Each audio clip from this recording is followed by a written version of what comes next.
ସୁତମୁନିଙ୍କୁ ପୁରାଣ ଭାଗବତର ପ୍ରଥମ ବ୍ୟାଖ୍ୟାତା ଭାବରେ ବର୍ଣ୍ଣନା କରାଯାଇଛି।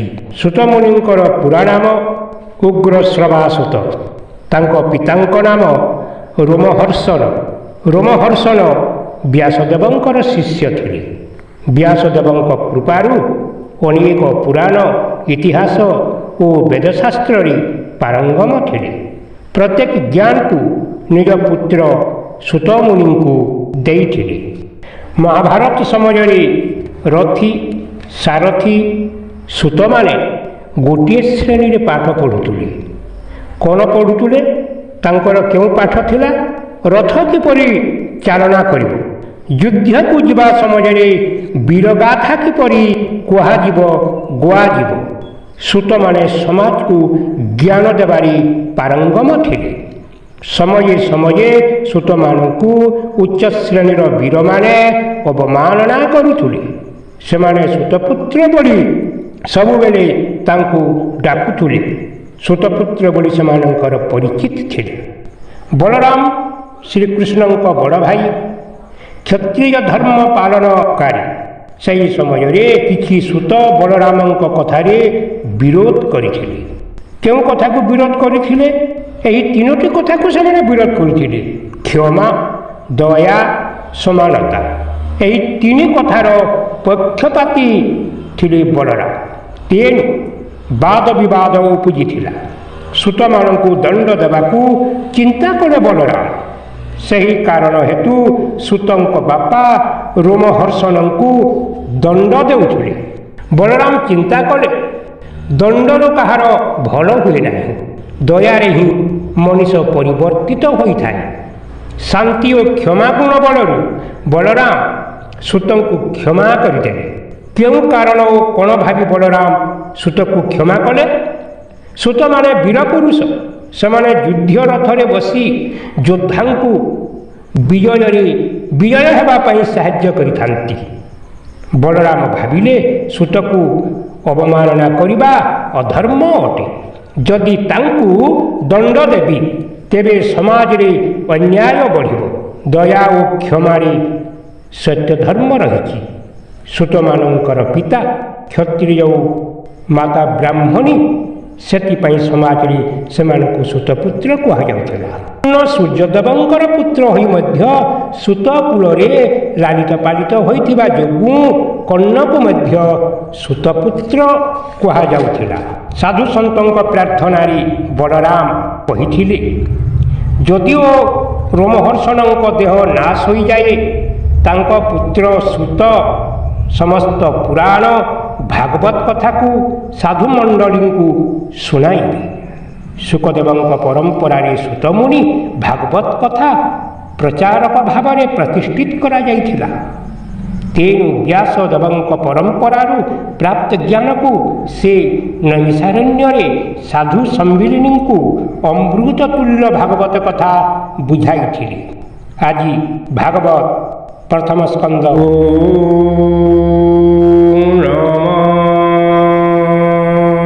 ଭଗବତେ ବାସୁଦେବାୟ। ପ୍ରଥମ ସ୍କନ୍ଧ ଚତୁର୍ଥ ଅଧ୍ୟାୟ। ହେମନ୍ତେ ଭାଗବତ ବାଣୀ ସୁତ ମୁନିଙ୍କ ମୁଖୁ ଶୁଣି। ମୁନିଙ୍କ ମଧ୍ୟରେ କର୍ମ ଶୁଦ୍ଧ ସୌନକ ନାମେ କୁଳ ବୃଦ୍ଧ। ସର୍ବାମୁନିଙ୍କ ଅବଧାନେ ପୁଛନ୍ତି ମଧୁରବଚନେ।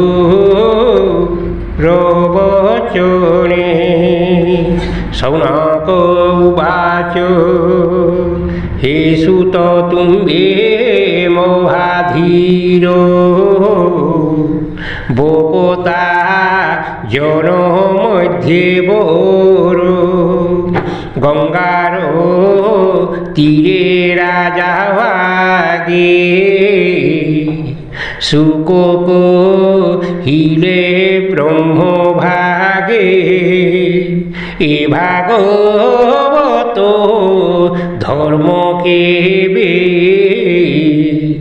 ব্যাসর চিলে কেউ যুগে সে কথা কহ আম্ব আগো তুমি সে অট মহাভাগ কাহার বলে কাহি বসি কিভাবে কি হেতু দ্বেষী সুকজি তাহাঙ্ক কুমর সমদরসী নির্বিকার একান্ত মতি রাত্র দিনে কৃষ্ণ মহিমা যার মনে নির্মায়া মূঢ়তা প্রতীতি লক্ষীণ পারে কেহি গতি যাহার আগমন কারে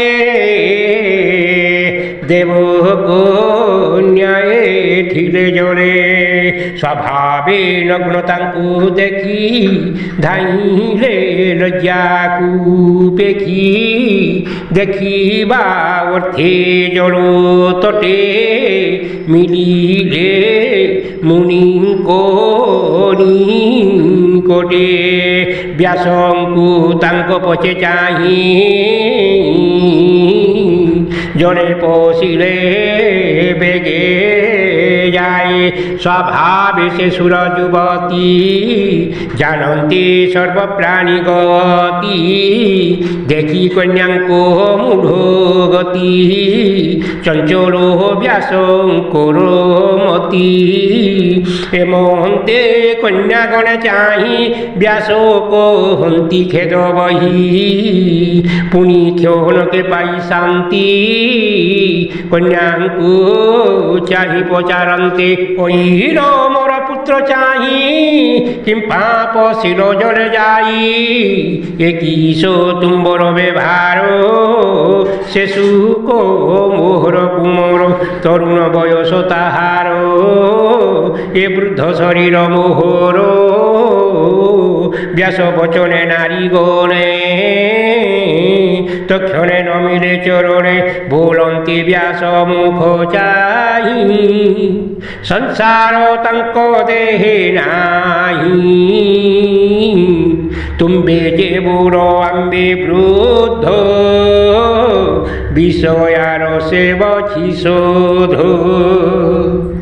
এ ঘেনি হইলু অন্তর আমার দোষ ক্ষমা কর হেমন্তে গড়ে নারী গণে সুখ রহিলে সেই বনে সে সুখ মুনি কিশ কার্যে প্রবেশ করে কুরু রাজ্যে উন্মত্ত জড় রূপ বহি তাহাঙ্কু কেহি ন জানই হেমন্তে পরে ক্ষেত মেলে মিলিলে জাহ্নবীর কুলে তহি অনেক মুনি মধ্যে এ ভাগবতর সম্বাদে প্রজাঙ্ক দ্বারে স্বয়ংকারে যে নিত্য ভিক্ষা অর্থে মিলে গোদুহ মাত্র দ্বারে রহি গৃহিণী তীর্থ ফল দেই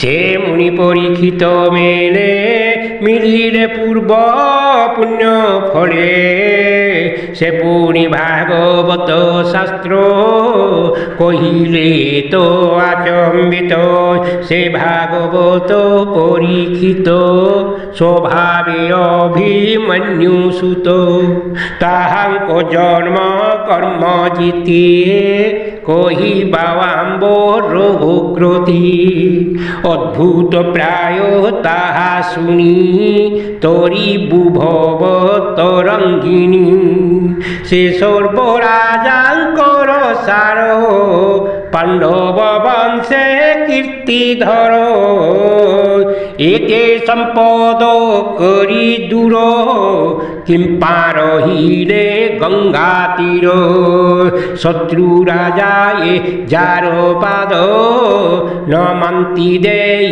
ন সম্পদ যুবা বয়সে ন পতি তেজি নব চোর বিভূতি যেহু শরীর এ সংসারে বহই পর উপকারে হরিচর ন চিন্তি চিতে যে রাজা বর্তে জনহিতে সে কিম্পা ছাড়িলে জীবন উপেক্ষী গৃহ দ্বারা ধন কহ কারণ কিবা অর্থে সংশয় ছাড়িব যে মন্তে তুম্বে সর্বজ্ঞ নির্বিকার কহ সংশয় যাও দূর মন্তে শৌনক বচনে সকল প্রশ্ন মনুমানে কহନ୍ତି সুত মহারুষি মুনিଙ୍କ প্রশ্ন পরশংসি সুত